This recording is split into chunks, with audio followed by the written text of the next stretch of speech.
नमस्कार, मी सुवर्णा. या सकाळच्या 8च्या बुलेटिनमध्ये आपल्या सगळ्यांचं स्वागत. सुरुवातीला एक महत्त्वाची बातमी आपण बघणार आहोत. राज्यामध्ये कोरोनाची तिसरी लाट आता काही प्रमाणात ओसरत असल्याचं बघायला मिळतंय. त्यामुळे काहीसा दिलासा मिळालेला आहे आणि त्यामुळे निर्बंध सुद्धा थोडे शिथिल होण्याच्या मार्गावर आहेत. मुंबईत लवकरच सकाळी आणि संध्याकाळी ठराविक वेळेमध्ये मैदानं आणि उद्यानं सुरू करण्यात येणार आहेत. शिवाय हॉटेल आणि रेस्टॉरंट्सची रात्री 10 वाजेपर्यंतची असणारी वेळ 1 तासानं वाढवून ती 11 पर्यंत करण्यात येणार आहे.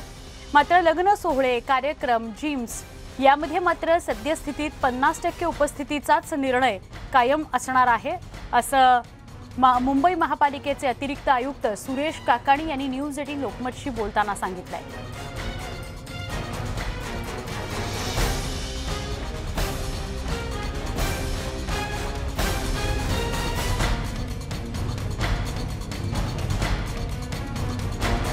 ही महत्त्वाची बातमी आहे. मुंबईसाठी, मुंबईकरांकरता ही महत्त्वाची बातमी आहे.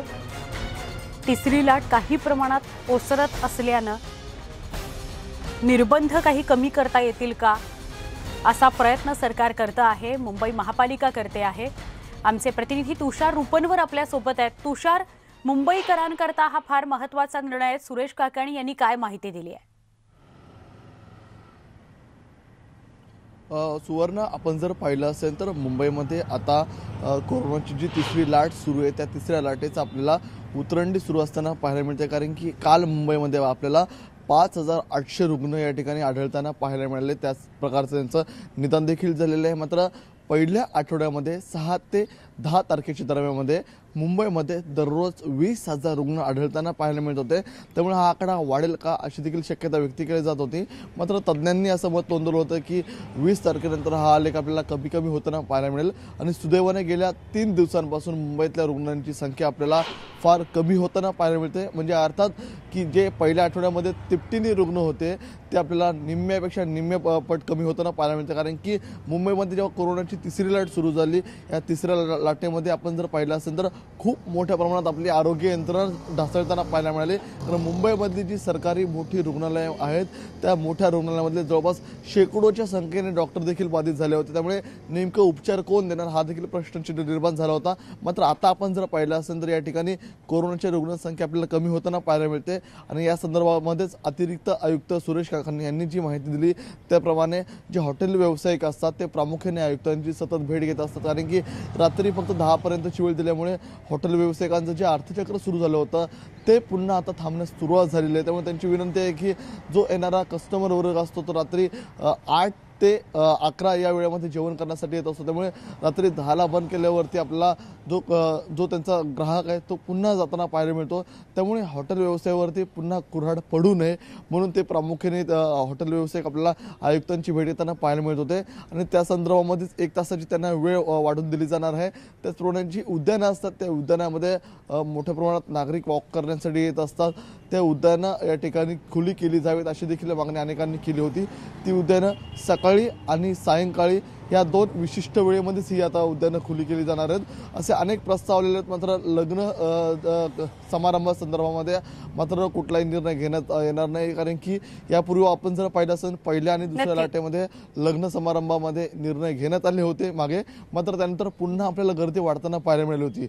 एकतर मुंबईकर ज्या प्रकारे कोरोनाचा अटकाव घालण्यासाठी त्रिसूत्रीचं पालन करतायत, त्याचंच पालन केलं गेलं तर कोरोनाचा अटकाव हा लवकरात लवकर घातला जाऊ शकतो. त्यामुळे सर्वांनी जर सहकार्य केलं तर काल मुंबईमध्ये जे 5,800 रुग्ण आढळून आले तो रुग्णसंख्या कमी पाहायला मिळणार आहे. कारण की आजही आपण पाहिलं असेल तर मुंबईमध्ये नक्की आजही मुंबईमध्ये लाखभर रुग्ण आपल्याला होम क्वारंटाईन आहेत. महत्त्वाची बाब म्हणजे तिसऱ्या लाटेमध्ये ऑक्सिजन बेडवरती आपल्याला खूप मोठ्या प्रमाणात रुग्ण नाही आहेत. मात्र आपण मोठ्या क्षमतेने ऑक्सिजनचे प्लांट उभारलेले आहेत. अनेक रुग्ण सध्या नक्की तुषार, म्हणजे मुंबई जरी सज्ज असली, मुंबईची आरोग्य यंत्रणा जरी सज्ज असली, सगळ्या सोयी सुविधांनी युक्त अशी, पण तरी देखील रुग्णसंख्या कमी करणं हे नागरिकांच्या सुद्धा हातात आहे आणि नागरिकांनी त्याची खबरदारी घ्यायला हवी. धन्यवाद तुषार माहिती दिल्याबद्दल. मुंबईतील शाळा सुरू करण्यासंदर्भात महापालिकेने सकारात्मक भूमिका घेतली आहे। मुंबईतल्या शाळा 27 जानेवारीपासून सुरू होण्याची शक्यता आहे। मुंबईमध्ये ऑफलाईन बरोबरच ऑनलाईन वर्ग सुद्धा सुरू राहणार आहेत। राज्यातील शाळा सोमवारपासून सुरू होत आहेत, मात्र पालिकेला शाळा सुरू करण्यासाठी 3 ते 4 दिवसांचा कालावधी लागणार आहे। मागील वेळी जारी केलेले नियम यावेळीही शाळा सुरू ठेवण्यासाठी लागू राहतील अशी माहिती अतिरिक्त पालिका आयुक्त सुरेश काकाणींनी दिली आहे।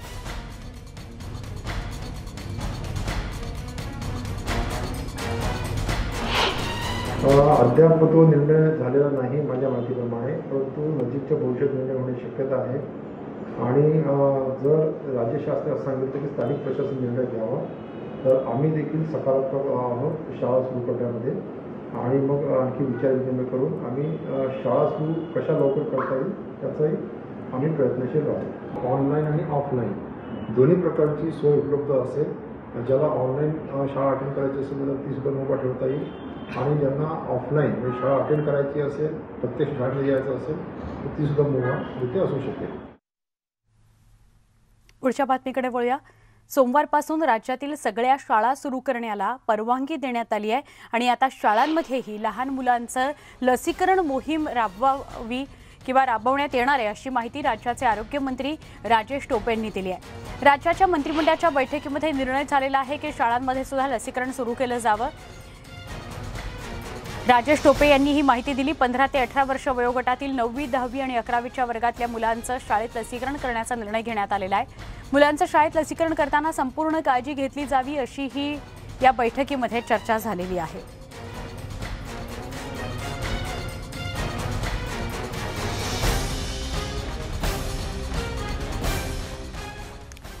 अजून एक महत्त्वाची बातमी, उस्मानाबादमध्ये एसटी कर्मचाऱ्यांचा संप अद्यापही सुरूच आहे। संपकरी कर्मचाऱ्यांवर एसटीने कारवाईचा बडगा उगारलाय। उस्मानाबादमध्ये पुन्हा 125 कर्मचाऱ्यांना बडतर्फ करण्यात आलाय, तर 48 कर्मचाऱ्यांच्या बदल्या करण्यात आल्या। उस्मानाबादमध्ये 2700 कर्मचारी आहेत, त्यापैकी फक्त 700 कर्मचारी कामावर परतलेत, तर 400 पैकी फक्त 90 बस रस्त्यावर धावत आहेत। संपकरी कर्मचाऱ्यांवर उस्मानाबादमध्ये कारवाईचा बडगा उगारण्यात आलाय। आमचे प्रतिनिधी उस्मानाबादचे बालाजी निरफळ आपल्या सोबत आहेत, त्यांच्याशी सविस्तर बोलूया। बालाजी, उस्मानाबादच्या आगारातून काय अधिक माहिती? सुवर्ण ऐकून बघितलं तर 7 नोव्हेंबर पासून जे उस्मानाबाद जिल्ह्यातील एसटी कर्मचारी जे आहेत ते संपावरती आहेत। आज 2 ते 3 महिन्याचा कालावधी जो आहे तो लोटलेला आहे आणि या कालावधीनंतर संपकरी जे आहेत ते आपल्या मागण्यावरती ठाम आहेत। उस्मानाबाद जिल्ह्याचा एकूण जर आगार बघितलं 5 आगार उस्मानाबाद जिल्ह्यात येतात, त्याच्यापैकी 2700 कर्मचारी जे आहेत ते उस्मानाबाद जिल्ह्यात एसटी सेवेत काम करतात। त्यापैकी 700 कर्मचारी हे जे राज्य शासन असेल यांच्या आव्हानानंतर ती कामावर परतले आहेत। मात्र जे कर्मचारी कामावर येत नाहीत अशा 200 कर्मचाऱ्यांना जे आहे ते 38 कर्मचाऱ्यांना जे आहे ते निलंबित करण्यात आलं होतं। मात्र कर्मचारी ते निलंबित केलं असून सुद्धा कुठल्या मानसिकतेत ऐकण्याच्या तयार नव्हते, त्यामुळे 125 कर्मचाऱ्यावरती जे आहे ते आता बडतर्फ करण्याची कारवाई जी आहे ती एसटी प्रशासनाकडून करण्यात आली। तर 48 कर्मचाऱ्याच्या ज्या बदल्या ज्या आहेत त्या आतापर्यंत करण्यात आल्या। एकूण ही सगळी परिस्थिती बघितली, कोरोनाचं संकट आता सध्या होतं, त्यामुळे काही निर्बंधात शिथिलता आली होती। मात्र पुन्हा शाळा करण्याचा निर्णय राज्य शासनाने घेतलेला आहे। उस्मानाबाद जिल्ह्यातील प्रशासन ही शाळा सुरू करण्याच्या तयारीत आहे। सुवर्ण ऐकून जर बघितलं तर सामान्य लोकांना याचा एसटी बंद असण्याचा, ग्रामीण भागाची रक्तवाहिनी म्हणून या एसटी सेवेकडे बघितलं जातं। मात्र ही रक्तवाहिनी जी आहे ती गेली 2.5 ते 3 महिने झालं तिची ताकद जी आहे ती रुटलेली आहे। त्याचा सर्वसामान्य जो फटका जो आहे तो मोठ्या प्रमाणात असतो। शहराकडे येणारा भाजीपाला जो असेल ग्रामीण भागातून तो आणायचा कसा हा एक मोठा प्रश्न आहे। विद्यार्थ्यांच्या शाळेचा प्रश्न देखील आहे। सगळं जरी असलं तरी कर्मचारी जे मात्र आहे ते आपल्या भूमिकेवरती ठाम आहेत। अनिल परब जे परिवहन मंत्री आहेत ते तुळजापूर देवीच्या दर्शनासाठी आले होते, त्यावेळी सुद्धा या पत्रकारांनी इथल्या स्थानिक सगळी परिस्थिती त्यांच्या पुढे आणून दिली होती। मात्र ज्या पद्धतीने सकारात्मक चर्चा जी कर्मचाऱ्याबरोबर चालू आहे तर कर्मचारी माघार घेतील। मात्र त्यांचा जाऊन कालावधी आता 15-20 दिवसाचा कालावधी जरी लोटला असला तरी उस्मानाबाद जिल्ह्यातील कर्मचारी जे आहेत ते एसटी संपावरती ठाम आहेत आणि याच कर्मचाऱ्यांना आता कुठेतरी कामावर परत येण्याचं आवाहन करून देखील कर्मचारी परत येत नाहीत, म्हणून प्रशासन आता कुठेतरी कारवाईचा बडगा उगारताना दिसतोय। आता नेमकी यातून मार्ग कसा काढणार आणि सामान्य प्रशासनाचे विद्यार्थ्यांचे जे हाल सध्या प्रवाशांचे सुरू आहेत त्यातून त्यांना दिलासा कधी मिळणार याकडे सगळ्या जे आहे ते लोकांचं लक्ष लागलेलं आहे। सुवर्णा, नक्की धन्यवाद बालाजी माहिती दिल्याबद्दल। पिंपरी चिंचवड पोलीस दलातील एका हवालदाराला गुंडांना आपल्या गाडीखाली चिरडल्याची धक्कादायक घटना घडली आहे। मध्य प्रदेशमधील कुख्यात दरोडेखोरांच्या टोळीसोबत झालेल्या चकमकी दरम्यान ही घटना घडली आहे। यात शुभम कदम नावाचा पोलीस शिपाई गंभीर जखमी झालाय। त्यांच्यावर पिंपरी चिंचवड इथल्या खासगी रुग्णालयात आयसीयूमध्ये उपचार सुरू आहेत। दरम्यान पिंपरी चिंचवडचे पोलीस आयुक्त कृष्णप्रकाश यांनी काल रात्री उशिरा हॉस्पिटलमध्ये जाऊन शुभम कदमच्या प्रकृतीची चौकशी केली। यवतमाळ पोलिसांच्या माहितीवरून आम्ही मध्य प्रदेश राज्यातील अट्टल दरोडेखोरांच्या एका टोळीतील एकूण 9 दरोडेखोरांना अटक केली, तर 2 दरोडेखोर अजूनही फरार झाल्याची माहिती कृष्णप्रकाश यांनी दिली। कुख्यात गुंडांसोबत झालेल्या चकमकीमध्ये पिंपरी चिंचवड पोलीस दलातील एक कर्मचारी अत्यंत गंभीर स्वरूपात जखमी झालेला आहे। नेमकी ही चकमक कशी घडली आपण जाणून घेऊया। स्वतः सीपी साहेब आपल्या सोबत आहेत। सर, याआधी सुद्धा एक चकमक झाली होती ज्यामध्ये आपण जखमी झाला होतात आणि आता पुन्हा एक कर्मचारी जखमी झाला, नेमकं काय घडतंय? जर रात्री आपण पकडण्यासाठी गेलेले आहे आणि फायरिंग पण झालेलं आहे, तर प्रति फायरिंग करत असताना आम्हाला हे बघावं लागतो की आमचे लोक जास्त आहे, आमचे गोलीसी आमचेच लोकांचा जीव जाणार नाही याचा आपल्याला काळजी घ्यावा लागतो। दुसरा, दिवसात जोपर्यंत तिथून फायर होत नाही तोपर्यंत आपण फायर करणे क्रमप्राप्त राहत नाही, कमेन्सरेट फोर्सचा वापर आपण करत नाही। आणि त्यामुळे हिम्मतीने आमचा जे कॉन्स्टेबल शुभम कदम पुढे गेला आणि समोर जाऊन जे गाडी वळवून पळत जात होते त्यांना थांबवण्याचा प्रयत्न केला हिम्मतीने। आणि जेव्हा त्यांना कट मारून त्यांना गाडीचे आतमध्ये आणून त्यांना मारून टाकण्याचा प्रयत्न केला, तेव्हा त्याने शिताफीने तो त्याचा प्राण वाचवला, पण घायल झाला। तरी पण तुम्ही हारला नाही, तुम्ही जिंकलेला आहात, कारण 10-11 पैकी 9 आरोपी आपण जेरबंद करू शकलो तुमचे हिम्मतीमुळे, तुमचे साहसमुळे। आणि बाकीचे आरोपीचं नाव पण निष्पन्न झालेले आहे, त्यामुळे कोणी वाचणार नाही। आणि हा जे गुंडची टोळी होती देवास मध्य प्रदेशची, ही टोळी एक विशेष प्रकारची टोळी आहे असाइनमेंट हायजॅकिंगची। त्यामध्ये हे दरोडेखोर जे आहे पाळत ठेवून असतात। खूप छान कारवाई झालेली आहे आणि मी पुन्हा सांगतो, आपण जरी घायल झालेलो आहे तर आपण हारलेलो नाही, आपण जिंकलेलो आहे। सुरज कडमिसा, गोविंद वाकडे, न्यूज 18 लोकमत, पिंपरी चिंचवड। राष्ट्रवादी काँग्रेसचे खासदार अमोल कोल्हे यांच्या वाय आय किल्ड गांधी या चित्रपटावरून एक नवा वाद निर्माण झालाय। अमोल कोल्हे यांनी या चित्रपटात राष्ट्रपिता महात्मा गांधी यांची हत्या करणाऱ्या नथुराम गोडसे याची भूमिका साकारली आहे आणि याच मुद्द्यावरून वाद निर्माण झालाय। राष्ट्रवादी काँग्रेसचे खासदार अमोल कोल्हे यांनीच नथुराम गोडसेची भूमिका साकारलेला चित्रपट हा अनपेक्षित असल्याची भूमिका काही नेत्यांकडून मांडली जाते। राष्ट्रवादी काँग्रेसचे नेते आणि राज्याचे गृहनिर्माण मंत्री जितेंद्र आव्हाड यांनी या वादावर आपली भूमिका ट्विटद्वारे मांडली आहे। कलाकाराचा वेश घेऊन तुम्ही गांधी हत्येचं समर्थन करू शकत नाही, असं रोखठोक मत जितेंद्र आव्हाड यांनी व्यक्त केलं।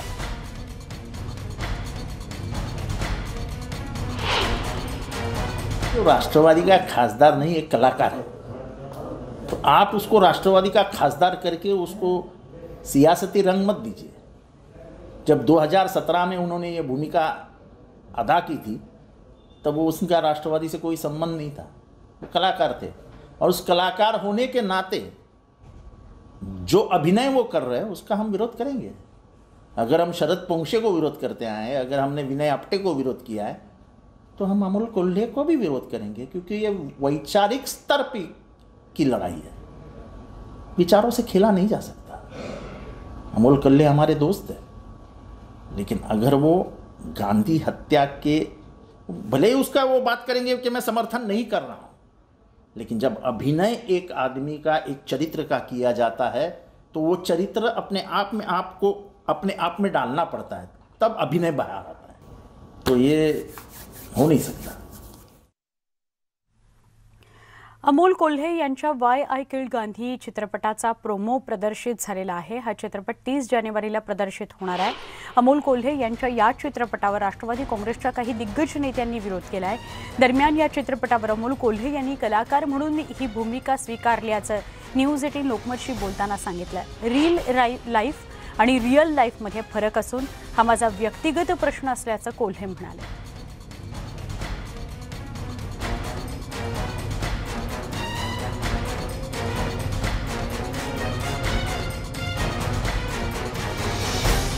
एका चित्रपटाने जर सरकारमध्ये ताणतणाव निर्माण झाला असता तर एवढी मोठी गोष्ट कधीच नसते ती. मला वाटतं की सरकार या सगळ्या वेगवेगळ्या गोष्टी आहेत त्याचा एक कॉमन मिनिमम प्रोग्राम घेऊन अत्यंत चांगल्या पद्धतीनं महाविकास आघाडीचं सरकार काम करतं आहे. कोविडच्या या संपूर्ण लाटांमध्ये सुद्धा महाविकास आघाडी सरकारनं खूप चांगलं काम केलं आहे. आणि केवळ एखादा सिनेमा किंवा एखादा कॉन्ट्रोव्हर्शियल विषय ज्यांनी जर सरकारवर असे परिणाम होत असते तर मला वाटतं की कलाक्षेत्र हे जास्त प्रभावशाली असते, पण तशी वस्तुस्थिती नाही आहे. त्यामुळे मला वाटतं की या गोष्टीकडे फार कॉन्ट्रोव्हर्शियल मुद्दा म्हणून पाहण्यापेक्षा हे एक अभिव्यक्ती स्वातंत्र्य आहे आणि तसंच वैचारिक स्वातंत्र्य आहे. इतका स्वच्छ आणि स्पष्टपणे या गोष्टीकडे पाहावं. महात्मा गांधी यांच्याबद्दल आक्षेपार्ह वक्तव्य आणि शिवराळ भाषा वापरणारा कालीचरण महाराज याला काल नौपाडा पोलिसांनी ताब्यात घेतलंय. कालीचरण महाराजाला आज ठाणे कोर्टात हजर करण्यात येणार आहे. वर्धा पोलिसांकडून त्याची कस्टडी आता नौपाडा पोलिसांनी घेतली आहे. गृहनिर्माण मंत्री जितेंद्र आव्हाड यांनी दिलेल्या लेखी तक्रारीवरून कालीचरण बाबाला नौपाडा पोलिसांनी ताब्यात घेतलंय. दरम्यान राष्ट्रपिता महात्मा गांधी यांच्याबद्दल केलेली आक्षेपार्ह वक्तव्यामुळे कालीचरणवर विविध ठिकाणी गुन्हे दाखल आहेत. कालीचरण बाबाच्या अडचणी वाढलेल्या आहेत. जितेंद्र आव्हाड यांनी लेखी तक्रार त्याच्या विरोधात, त्याच्या वक्तव्याविरोधात केलेली होती. त्यामुळे नौपाडा पोलिसांनी त्याची कस्टडी घेतलेली आहे आणि आज त्याला कोर्टात हजर केलं जाणार आहे. त्याने आक्षेपार्ह विधान केलेलं होतं आणि त्या विरोधातच तक्रार करण्यात आलेली होती. आपण अधिक बोलूया आमचे प्रतिनिधी निखिल चव्हाण यांच्याशी. निखिल, काय अधिक माहिती? नक्कीच काल कालीचरण बाबा आहेत त्यांना नौपाडा पोलिसांनी आहे की ते ताब्यात घेतलेलं आहे. आपण पाहिलेलं होतं याआधी देखील वर्ध्यामध्ये त्यांना पोलिसांनी ताब्यात घेतलेलं आहे. महात्मा गांधी यांच्यावरती आक्षेपार्ह विधान केल्या कारणामुळे मंत्री जितेंद्र आव्हाड यांनी ठाण्यामध्ये नौपाडा पोलीस स्टेशन येथे त्यांच्या विरुद्ध आहे जी तक्रार नोंदवलेली होती. त्यानंतर आता कालीचरण बाबा यांना नौपाडा पोलिसांनी ताब्यात घेतलेला आहे आणि त्यानंतर आता पुढचा जो तपास आहे तो सुरू ठेवणार आहे.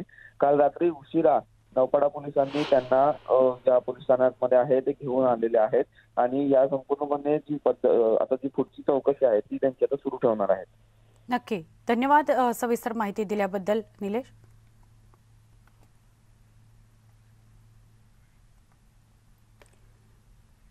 आमचे ठाण्याचे प्रतिनिधी निखिल चव्हाण आपल्यासोबत होते, जे आपल्याला माहिती देत होते.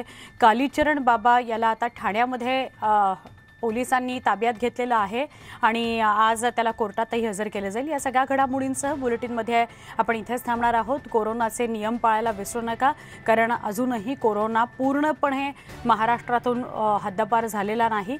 आणि news18lokmat.com या यूट्यूब चॅनलला सबस्क्राईब करा. फेसबुक, ट्विटरवर आम्हाला फॉलो करा, जेणेकरून तुम्हाला सगळे अपडेट्स मिळत राहतील. इथेच थांबतो. पहा फक्त News18 लोक.